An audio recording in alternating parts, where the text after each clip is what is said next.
Regardez bien la façade de cette école de voile. Au milieu, un numéro, une immatriculation SPSS 1928. Et plus loin sur les caisses, cette quincaillerie, elle, porte le numéro SPSS 1929. Encore plus loin sur le port, ces bâtiments, devenus des ateliers.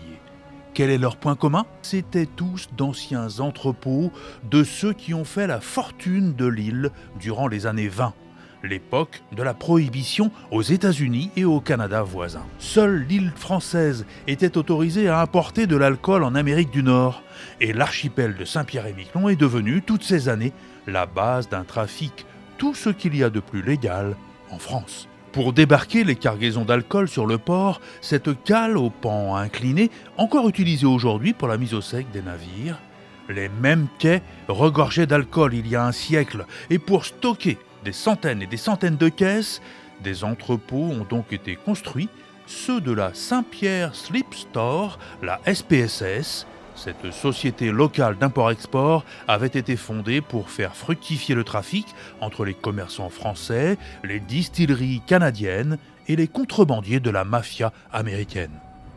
Tout proche de ces locaux séculaires, le musée d'aujourd'hui, l'Arche. On y expose de nombreux documents sur cet entre-deux-guerres florissant, à l'époque, réseau routier ou d'assainissement, infrastructure portuaire ou d'administration, tout Saint-Pierre a profité de la prohibition.